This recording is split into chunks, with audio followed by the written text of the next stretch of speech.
कृष्ण गोविंद गोपाल गाते चलो, मन को विषयों के विष से हटाते चलो।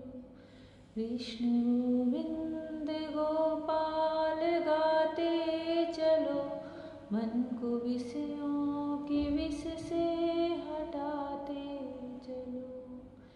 जय श्री कृष्णा मेरी सोल फैमिली, आध्यात्म आपके अपने चैनल पर मैं नंदा आप सबका बहुत बहुत स्वागत करती हूँ। श्रीमद् भागवत महापुराण का षष्ठम स्कंद चल रहा है और इस समय यमराज के दूत और भगवान श्री हरि के पार्षदों का धर्म पूर्वक बड़ा ही सुंदर प्रसंग चल रहा है।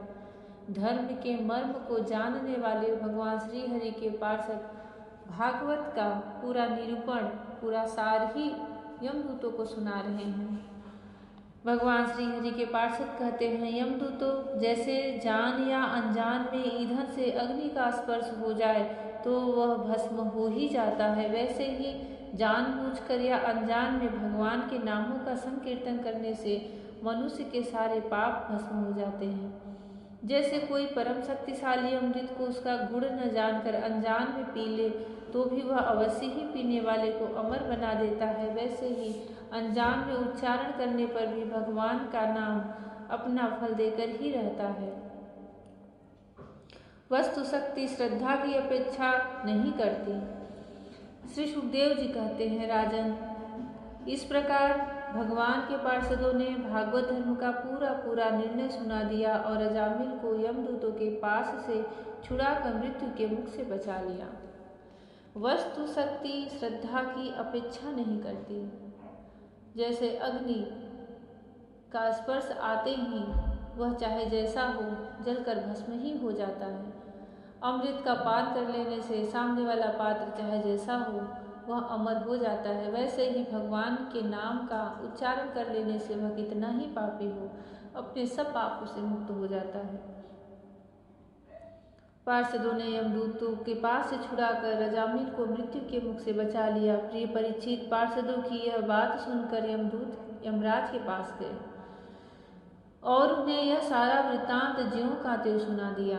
अजामिल यमदूतों के फंदे से छूटकर निर्भय और स्वस्थ हो गया। उसने भगवान के पार्षदों के दर्शन जनित आनंद में मग्न होकर उन्हें सिर झुकाकर प्रणाम किया।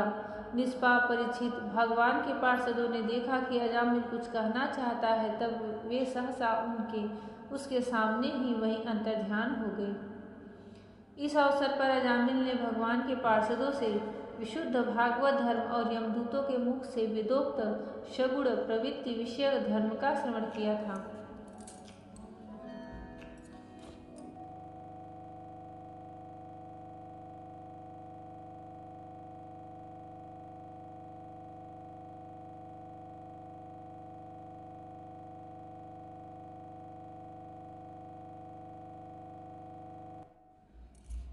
सर्व पापाहारी भगवान की महिमा सुनने से अजामिल के हृदय में शीघ्र ही भक्ति का उदय हो गया। अब उसे अपने पापों को याद करके बड़ा पश्चाताप होने लगा। अजामिल मन ही मन सोचने लगा, अरे मैं कैसा इंद्रियों का दास हूँ। मैंने एक दासी के गर्भ से पुत्र उत्पन्न करके अपना ब्राह्मणत्व नष्ट कर दिया। यह बड़े दुख की बात है, धिक्कार है, मुझे बार बार धिक्कार है। मैं संतों के द्वारा निंदित हूँ, पापात्मा हूँ। मैंने अपने कुल में कलंक का टीका लगा दिया। हाय हाय, मैंने अपनी सती एवं अबूध पत्नी का परित्याग कर दिया और शराब पीने वाली उल्टा का संसर्ग किया। मैं कितना नीच हूँ। मेरे माँ बाप बूढ़े और तपस्वी थे, वे सर्वथा असहाय थे, उनकी सेवा शुश्रूषा करने वाला और कोई नहीं था। मैंने उनका भी परित्याग कर दिया। ओह, मैं कितना कृतज्ञ हूँ। मैं अब अवश्य ही अत्यंत भयावने नरक में गिरूंगा, जिसमें गिरकर धर्मघाती पापात्मा कामी पुरुष अनेकों प्रकार की यम यातना भोगते हैं। मैंने अभी जो अद्भुत दृश्य देखा, क्या यह स्वप्न है अथवा जागृत अवस्था का ही प्रत्यक्ष अनुभव है? अभी अभी जो हाथों में फंदा लेकर मुझे खींच रहे थे वे कहाँ चले गए? अभी अभी वे मुझे अपने फंदों में फंसाकर पृथ्वी के नीचे ले जा रहे थे, परंतु 4 अत्यंत सुंदर सिद्धों ने आकर मुझे छुड़ा लिया।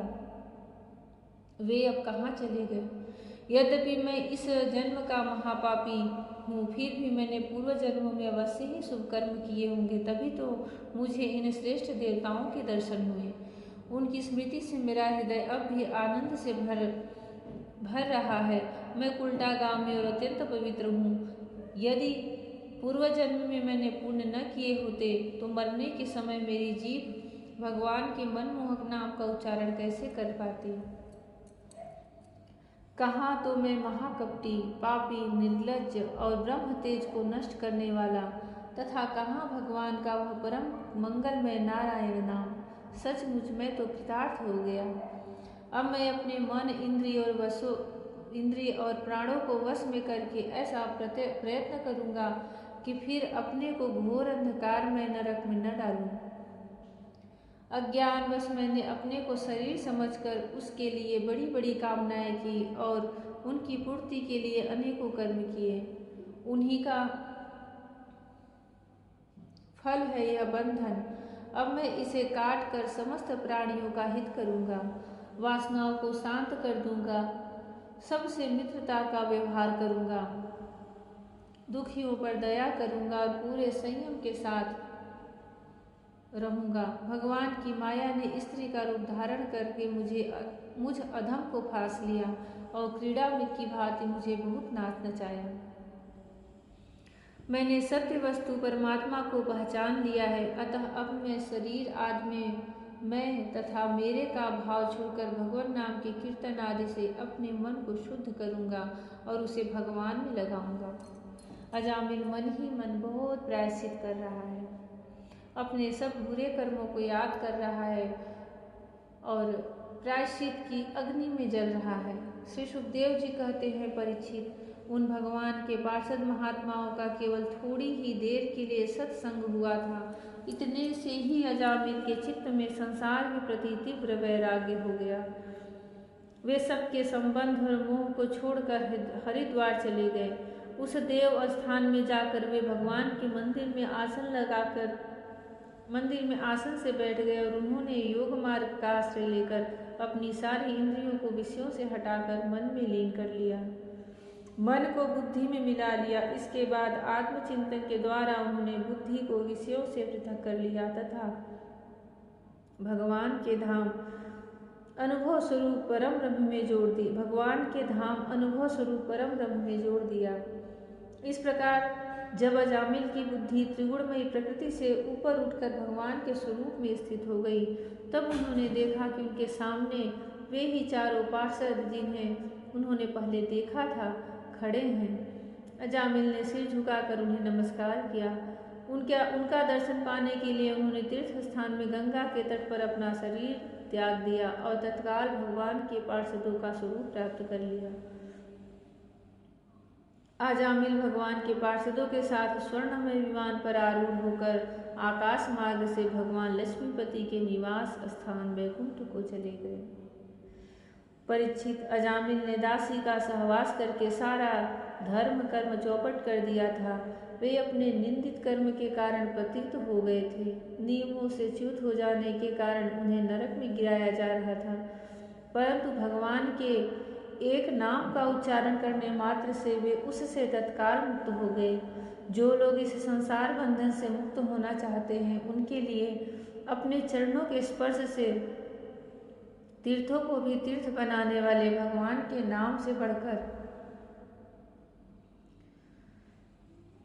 जो लोग इस संसार बंधन से मुक्त होना चाहते हैं, उनके लिए अपने चरणों के स्पर्श से तीर्थों को भी तीर्थ बनाने वाले भगवान के नाम से बढ़कर और कोई साधन नहीं है, क्योंकि नाम का आश्रय लेने से मनुष्य का मन फिर कर्म के प्रपंच में नहीं पड़ता, मनुष्य का मन फिर कर्म के पचड़ों में नहीं पड़ता। भगवान नाम के अतिरिक्त और किसी प्रायश्चित का आश्रय लेने पर मन रजोगुण और तमोगुण से ग्रस्त ही रहता है तथा पापों का पूरा नाश भी नहीं होता। परीक्षित, यह इतिहास अत्यंत गोपनीय और समस्त पापों का नाश करने वाला है। जो पुरुष श्रद्धा और भक्ति के साथ इसका श्रवण कीर्तन करता है वह नरक में कभी नहीं जाता। यमराज के दूत तो आंख उठाकर उसकी ओर देख तक नहीं सकते। उस पुरुष का जीवन चाहे पापमय ही क्यों न रहा हो, वैकुंठ लोक में उसकी पूजा होती है। परीक्षित, देखो, अजामिल जैसे पापी ने मृत्यु के समय पुत्र के बहाने भगवान के नाम का उच्चारण किया, उसे भी वैकुंठ की प्राप्ति हो गई। फिर जो लोग श्रद्धा के साथ भगवान नाम का उच्चारण करते हैं उनकी तो बात ही क्या है। जय श्री कृष्ण। भगवान श्री हरि का नाम श्री कृष्ण नारायण गोविंद दामोदर माधवेति सब पापों से मुक्त करने वाला है और भगवत धाम प्राप्त कराने वाला है। आप लोग भी भगवान श्री हरि के नामों का उच्चारण अपने श्वास श्वास से करते रहिए। जय श्री कृष्ण। राधे राधे। जय श्री कृष्ण। हरि ओम।